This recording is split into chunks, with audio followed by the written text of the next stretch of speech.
పవన్ కళ్యాణ్ తన సొంత ఇండస్ట్రీ అయిన తెలుగు ఫిల్మ్ ఇండస్ట్రీకి ఏం చేయబోనున్నారు? అసలు మన తెలుగు ఫిల్మ్ ఇండస్ట్రీ అంటే ఈ బిజినెస్ మోడల్కు ఉన్న కష్టాలు ఏంటి? అసలు ఈ ఫిల్మ్ ఇండస్ట్రీ మనీ ఎలా సంపాదిస్తుంది? ఈ బిజినెస్ మోడల్ ఏంటి తెలుసుకోవాలని ఉందా? అయితే ఈ వీడియో చివరి వరకు చూడండి. This is Satya Gummapu. Welcome to Telugu finance TV.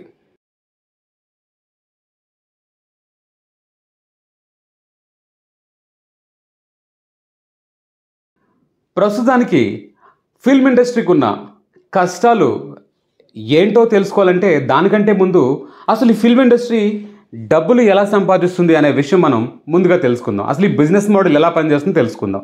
సింపుల్గా షార్ట్గా తెలుసుకోవడానికి ప్రయత్నిద్దాం, మరీ డీటెయిల్గా కాకుండా. మీలో ఎవరికైనా ఈ విషయంపై డీటెయిల్డ్గా ఏదన్నా కేస్ స్టడీ కావాలన్నా, ఒక డీటెయిల్డ్ వీడియో కావాలన్నా కమెంట్స్లో తెలియపరచండి, ఫ్యూచర్లో మీకు అందిస్తాను. ప్రస్తుతానికి స్వీట్ అండ్ షార్ట్గా ఈ బిజినెస్ మోడల్ ఏంటో తెలుసుకుందాం. ఒక సినిమా ఇండస్ట్రీ నుంచి మనలాంటి చూసే ఆడియన్స్ దగ్గరికి చేరాలంటే మధ్యలో ఉండే ఆ చైన్ ఏంటి, ఆ ప్రొడక్షన్ విధానాలు ఏంటి, అది ఏ విధంగా సినిమా తయారీ మన వరకు వస్తుంది, దానికే ఖర్చులు ఏంటి, ఎలా రెవెన్యూ మోడల్ ఏంటి అనేది మనం తెలుసుకోవడానికి ప్రయత్నిద్దాం. మొట్టమొదటిగా సినిమా అనేది 4 భాగాలుగా డివైడ్ చేయడం జరుగుతుంది. First of all development stage, number 2 stage వచ్చి pre production stage, number 3 production stage, number 4 post production stage. ఈ 4 స్టేజెస్లో ఒక సినిమా అనేది తయారయ్యి మన వరకు చేరుతుంది. ఇక్కడ ఈజీగా అర్థం చేసుకోవాలంటే సింపుల్గా first stage development stage. Development stage అంటే ఈ స్టేజ్లో ఒక స్క్రిప్టింగ్ అనేది నడుస్తుంది, ఒక స్టోరీ రైటింగ్ నడుస్తుంది, డైలాగ్స్ రైటింగ్ అనేది నడుస్తుంది. ఈ స్టేజ్ని ఒక డెవలప్మెంట్ స్టేజ్గా పిలవడం జరుగుతుంది. ఆ తర్వాత అది ప్రీ ప్రొడక్షన్లోకి వెళ్తుంది. ప్రీ ప్రొడక్షన్ అంటే ఆ స్టోరీ తగ్గ హీరో ఎవరు, హీరోయిన్ ఎవరు, క్రూ ఎవరు, కావలసిన ఆ షూటింగ్ ఎక్విప్మెంట్ కొనాలా, రెంట్కి తేవాలా, షూటింగ్ లొకేషన్ ఎక్కడ, ఇన్సూరెన్స్లు ఏంటి, లైసెన్సులు ఏంటి, ఇలాంటి ఫార్మాలిటీస్ అన్ని డిసైడ్ చేసుకునే స్టేజ్నే ప్రీ ప్రొడక్షన్ స్టేజ్గా పిలవడం జరుగుతుంది. ఆ నెంబర్ 3 ప్రొడక్షన్ స్టేజ్. ఈ స్టేజ్లో ఏంటంటే షూటింగ్ నడుస్తాయి, అంటే ప్రాపర్గా ఆ ప్లాన్ ప్రకారం ఏ లొకేషన్లో ఎక్కడ ఎవరితో షూట్ చేయాలనేది ఆ ప్రొడక్షన్ స్టేజ్లో జరుగుతుంది. 4వది పోస్ట్ ప్రొడక్షన్ స్టేజ్. ఈ పోస్ట్ ప్రొడక్షన్ స్టేజ్ ఏంటంటే షూటింగ్ అయిన తర్వాత ఎడిటింగ్ వర్క్స్. సినిమాకి ఎడిటింగ్ లేనిదే ఖచ్చితంగా చూడలేం, కాబట్టి ఆ ఎడిటింగ్ అనేది ఈ స్టేజ్లో జరుగుతుంది. ఇలా జరిగిన తర్వాత ఎడిట్ అయిన ఆ మూవీని ఒక హార్డ్ డిస్క్లో ఆ ఖర్చు పెట్టిన వ్యక్తి ప్రొడ్యూసర్ అని మనం పిలుస్తాం. ఆ ప్రొడ్యూసర్కి ఈ హార్డ్ డిస్క్ అనేది ఇవ్వడం జరుగుతుంది. ఇక్కడ మొదలైంది అంటే ఒక ప్రోడక్ట్ అనేది వారు రెడీ చేశారు. ఇప్పుడు ఆ ప్రోడక్ట్ని కస్టమర్ వరకు చేర్చాలి. ఎవరు ఆ కస్టమర్? మీరు, నేను, మనలాంటి వారందరం కలిసి సినిమా హాల్కి వెళ్ళి సినిమా చూస్తాం. ఇప్పుడు వరకు చాలామంది కూడా డౌట్ వచ్చే ఉండొచ్చు, సినిమా రిలీజ్ అయినప్పుడు ప్రమోషన్స్కి వెళ్తున్న హీరో హీరోయిన్లు కానీ థియేటర్లకు వెళ్ళే చూడండి, పైరసీని ఎంకరేజ్ చేయొద్దని అడుగుతూ ఉంటారు. చాలామందికి ఇప్పటికీ డౌట్ వచ్చి ఉండొచ్చు, సినిమా హాల్కి వెళ్ళి చూడమని అడుగుతారు కదా, సినిమా హాల్కి వెళ్ళి చూస్తే ఆ టికెట్ డబ్బులు సినిమా హాల్ ఓనర్ దగ్గర ఉంటాయి కదా, వీళ్ళకేంటి లాభం అనుకోవచ్చు. ఎందుకంటే సహజం, అందరికీ ఈ విషయం తెలియడం లేదు. ఈరోజు మనకి ఇలాంటి చిన్న చిన్న విషయాలన్నీ తెలుసుకోబోతున్నారు. ఇప్పుడు ప్రోడక్ట్ రెడీ అయింది, కస్టమర్ దగ్గరికి వెళ్తారు. ఏ ప్రోడక్ట్ అయినా కస్టమర్ దగ్గరికి వెళ్ళాలంటే దాని యొక్క మార్కెటింగ్ కావాలి. మార్కెటింగ్ ఎవరు చేస్తారు? ముందుగానే ప్రమోషన్స్ మన హీరో హీరోయిన్ల ద్వారానే ఆ కన్సర్న్ సినిమా హాల్స్ దగ్గరికి వెళ్ళడం ప్రీ రిలీజ్ ఈవెంట్స్ జరుగుతాయి కదా, సుమా గారి ద్వారా ఇంకా మరి ఇతర ఈవెంట్స్ ద్వారా ఆ మూవీ గురించి భయంకరమైన ప్రమోషన్స్ అయితే మనం చేయడం చూస్తూ ఉంటాం. ఇక్కడ మనీ విషయంలోకి వస్తే ఆ సినిమా తయారవడానికి ఖర్చు పెట్టిన వ్యక్తి పేరు ప్రొడ్యూసర్. ఆ ప్రొడక్షన్ కాస్ట్ అంతా తను పడతారు. అంటే ఒక రకంగా ఆయన ఒక ఆంటర్ప్రీనియర్ అనమాట, ఒక బిజినెస్ మ్యాన్. అంటే రిస్క్ని తీసుకోవడం ఆ బిజినెస్ మ్యాన్కి అలవాటు, ఆ ప్రొడ్యూసర్కి అలవాటు. సినిమా ఫ్లాప్ అయినా హిట్ అయినా దాన్ని భరించగల శక్తి ఉన్నవారే ప్రొడ్యూసర్స్ అంటే. కొన్నిసార్లు కొన్ని సినిమా ఒక సింగిల్ ప్రొడ్యూసర్ తీయలేరు, ఎందుకంటే భారీ బడ్జెట్ మూవీస్ అయి ఉంటాయి. లైక్ ఉదాహరణకి బాహుబలి, RRR, ఇంకా ఏదైనా పెద్ద సినిమాలు చూసుకుంటే ఇప్పుడు రిలీజ్ అవ్వబోతుంది కల్కి నెక్స్ట్ వీక్లో.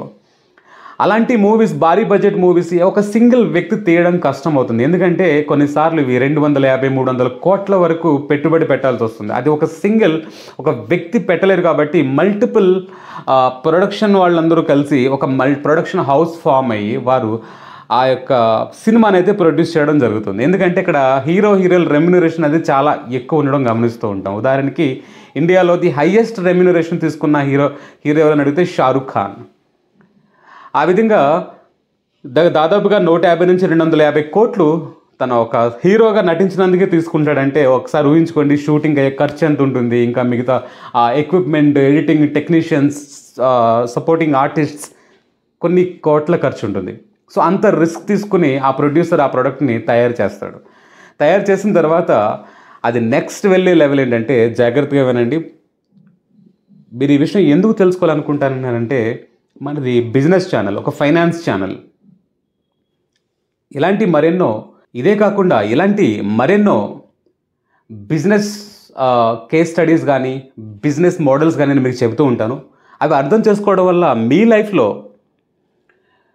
మీ సొంత ఏదైనా వ్యాపారానికి ఈ ఇన్ఫర్మేషన్ ఒక వాల్యూ అడిషన్గా పనిచేస్తుందన్న ఆశతో నేను ఈ వీడియోస్ చేస్తూ ఉంటాను. ఇక్కడ మనం మ్యాటర్లోకి వస్తే, ఆ ప్రోడక్ట్ని ఆ ప్రొడ్యూసర్ డిస్ట్రిబ్యూటర్ దగ్గర తీసుకువెళ్తారు. డిస్ట్రిబ్యూటర్ పని ఏంటంటే, మన ఇండియాలో డిఫరెంట్ డిస్ట్రిబ్యూషన్ సర్క్యూట్స్ ఉంటాయి. ఆ సర్క్యూట్స్కి అంటే సబ్ డిస్ట్రిబ్యూటర్స్ దగ్గరికి వీరు ఆ మూవీని అయితే తీసుకువెళ్తారు. ఆ సబ్ డిస్ట్రిబ్యూటర్ దగ్గర నుంచి మన ఎగ్జిబిటర్స్ అంటే cinema hall owners, cinema halls దగ్గరికి ఆ ప్రోడక్ట్ అయితే చేరుతుంది. ఎలా చేరుతుంది, ఏ విధంగా చేరుతుంది, ఆ విషయంలో మాట్లాడితే, ఇక్కడ మన ప్రొడ్యూసర్ ఉదాహరణకి ఒక 100 కోట్ల రూపాయలు ఖర్చు పెట్టారు అనుకుంటే కనుక, దాంట్లో ఆ 100 కోట్లలో ఆ ప్రొడక్షన్ కానీ మన రెమ్యునరేషన్, హీరోయిన్ల ఖర్చు అన్నీ కలుపుకొని ఒక 100 కోట్లు అనుకుంటే కనుక, ఆ 100 కోట్ల మూవీని తను లాభాలు వేసుకుని మన డిస్ట్రిబ్యూటర్కి 200 కోట్లకో కనీసం ఒక 180 కోట్లకో తను అమ్మగలిగితే, ఆ వచ్చిన 80 లేదా 100 కోట్ల ప్రాఫిట్ని తీసుకెళ్ళి ఇవ్వాల్సిన రెమ్యునరేషన్స్ క్లియర్ చేసుకొని మిగతాది తన జేబులో పెట్టుకుంటాడు. అది తన వరకు. ఇది మొత్తానికి అమ్మేస్తారు. కొన్ని కేసెస్లో డిస్ట్రిబ్యూటర్ మొత్తం కొనేసుకుంటారు ఆ సినిమా రైట్స్ మొత్తాన్ని. కొన్ని కేసెస్లో 50-50 షేరింగ్లో నడుస్తుంది. ఎలా అంటే, స్టార్టింగ్లో డిస్ట్రిబ్యూటర్ కొంత అమౌంట్ ఇస్తాడు, ఆ తర్వాత సినిమా కలెక్షన్స్ బట్టి వచ్చిన అమౌంట్ని వారు షేర్ చేసుకోవడం జరుగుతుంది.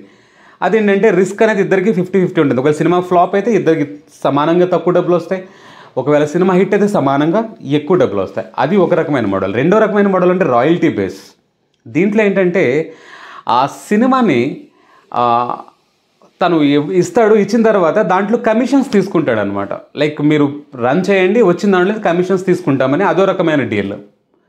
ఈ విధంగా ఒక డిస్ట్రిబ్యూటర్కి ఒక ప్రొడ్యూసర్ మధ్యలో వాళ్ళ యొక్క ఇంటర్నల్ కమిట్మెంట్స్ని బట్టి ఒక అగ్రిమెంట్ మీదకి వస్తారు. మొత్తానికి అమ్మేయాలా, లేదంటే ఒక రాయల్టీ లేదా కమిషన్ బేస్డ్కి ఇచ్చి ఆ పర్ఫార్మెన్స్ని బట్టి వారు రెవెన్యూ షేర్ చేసుకోవాలనే దాని మీద డిపెండ్ అయి ఉంటుంది.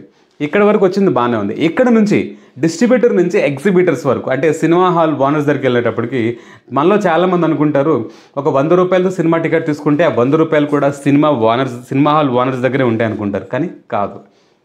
సింగిల్ స్క్రీన్ థియేటర్స్లో కనుక మనం మాట్లాడుకుంటే, చిన్న సినిమా హాల్లో మాట్లాడుకుంటే కనుక 75-25 షేర్ ఉంటుంది. అంటే ఒక 100 రూపాయల టికెట్ అనుకుంటే 100 రూపాయల టికెట్లో 25 అంటే నేను 100 రూపాయలు ఎక్స్క్లూడింగ్ ట్యాక్స్ గురించి మాట్లాడుతున్నా. జనరల్గా దీంట్లో GST 18% సహజంగా ఉంటుంది. 100 రూపాయల కన్నా టికెట్ ఎక్కువైతే 18%, 100 రూపాయలు తక్కువైతే 12%. సమ్ GST లెవెల్స్ స్లాబ్స్ ఉన్నాయి. నేను GST ట్యాక్స్ తీసేసిన తర్వాత ఏదైతే కనుక ఒక 100 రూపాయలు కనుక సినిమా హాల్ ఓనర్ కలెక్ట్ చేయగలిగితే, దాంట్లో 25 రూపీస్ తన దగ్గర పెట్టుకుని 75 రూపీస్ అనేది డిస్ట్రిబ్యూటర్కి ఇస్తాడు.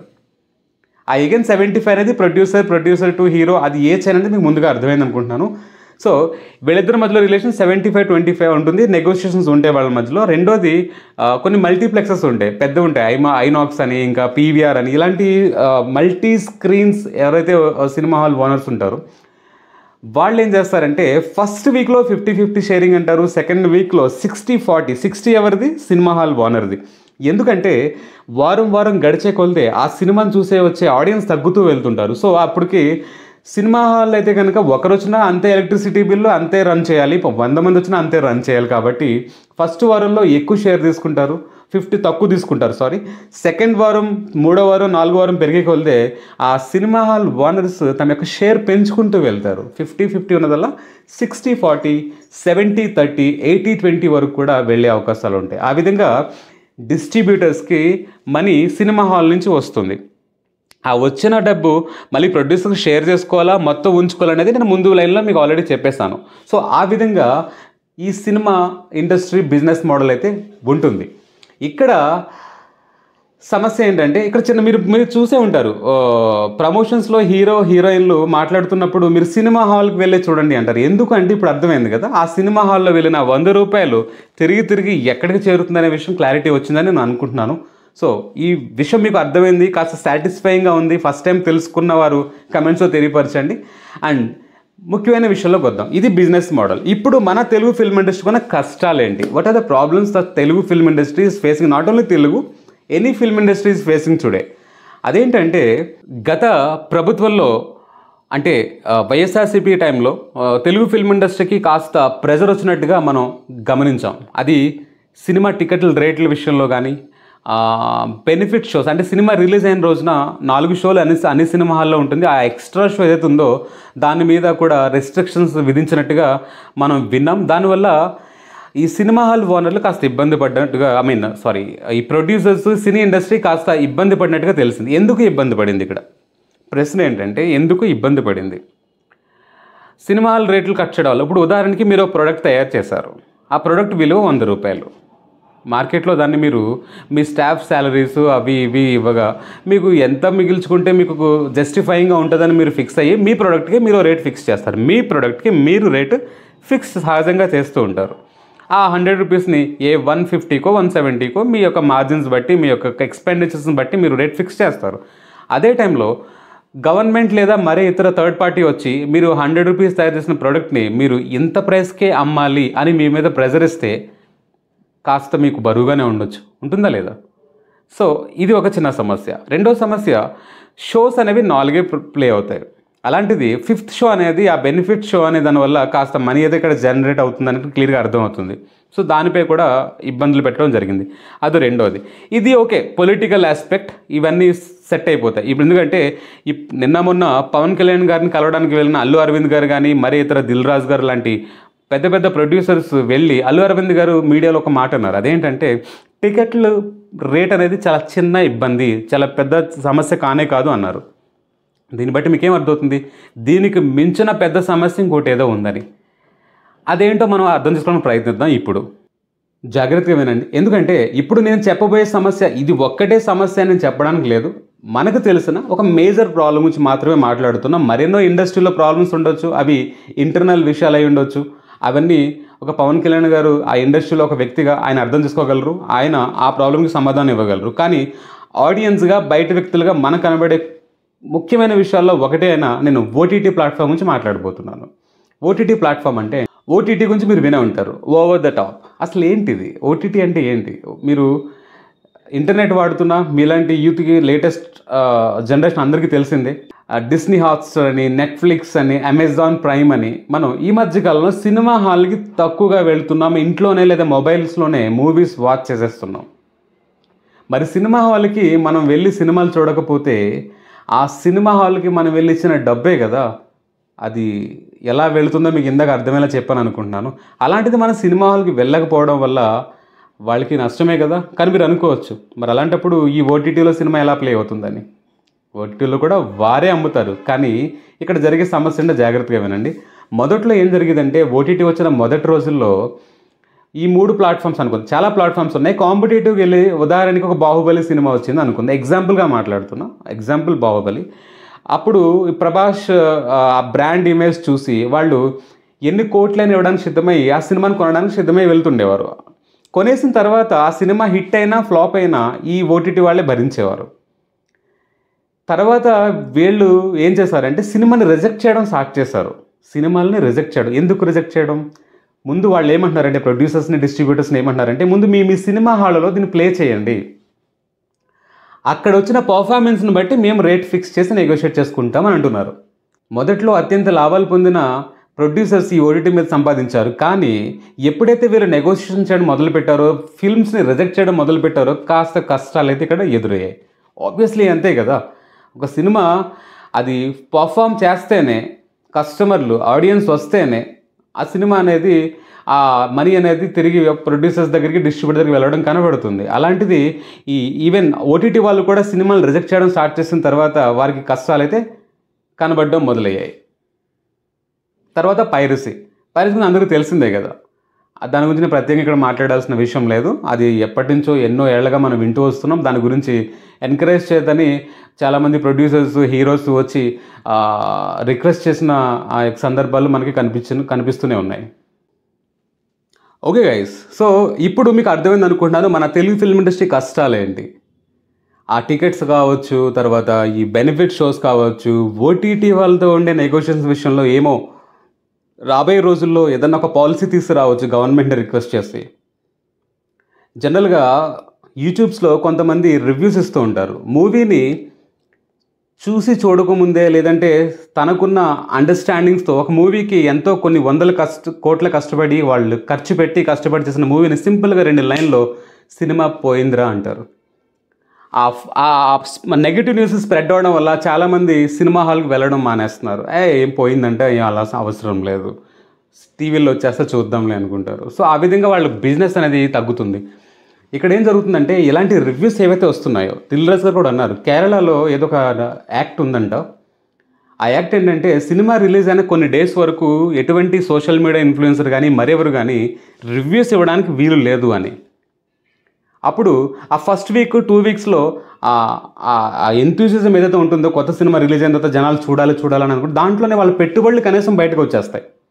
సెకండ్ వీక్, థర్డ్ వీక్ వెళ్ళి ప్రాఫిట్స్లో ఉంటారు. ఆ తర్వాత టాక్ ఎలా ఉన్నా పర్వాలేదు, మినిమం వాళ్ళు సర్వైవ్ అవ్వాలంటే, ఆ ఫిల్మ్ ఇండస్ట్రీ సర్వైవ్ అవ్వాలంటే ఈ ముందు రివ్యూస్ వాళ్ళని కట్ చేయడం, తర్వాత ఈ ఓటీటీతో ఏవైతే రిలేషన్స్ ఉన్నాయో వాటిలో కాస్త మెరుగైన పాలసీస్ తీసుకురావడం లాంటివి బహుశా పవన్ కళ్యాణ్ గారి సహాయంతో సీఎంకి అప్రోచ్ అయ్యి, మన తెలుగు ఇండస్ట్రీ లేదా మరే ఇండస్ట్రీస్ కూడా, మన తెలుగు ఫిల్మ్ ఇండస్ట్రీ పవన్ కళ్యాణ్ గారితో కలిసి సీఎం గారిని అప్రోచ్ అయ్యి బహుశా ఇవన్నీ విషయాలపై డిస్కస్ చేసి ఏదన్నా మంచి వారికి ఉపయోగపడేలాగా, ఇండస్ట్రీ డెవలప్ అయ్యేలాగా, బిజినెస్, ఆ యొక్క సినీ ఇండస్ట్రీ బిజినెస్ గ్రో అయ్యేలాగా ఏదైనా పాలసీస్ తీసుకొస్తారేమో రాబోయే రోజుల్లో మనం చూద్దాం. గైస్, ఈ వీడియో మీకు అర్థమైంది అనుకుంటున్నాను. ఒక సినిమా ఎలా డబ్బులు సంపాదిస్తుంది, ప్రస్తుతానికి మన ఇండస్ట్రీలో ఉన్న కష్టాలు ఏంటి మీకు అర్థమైందని భావిస్తున్నాను. రాబోయే రోజుల్లో పవన్ కళ్యాణ్ తన ఇండస్ట్రీ కోసం ఏ విధమైన పాలసీస్ తీసుకురాబోతున్నారు, చాలా ఇంట్రెస్టింగ్గా ఉంది. త్వరలోనే వెయిట్ చేద్దాం, ఏం జరుగుతుందో చూద్దాం. ఇలాంటి మరెన్నో వాల్యుబుల్ వీడియోస్ కోసం stay tune to Telugu finance TV. Signing off, Satya Gumapu.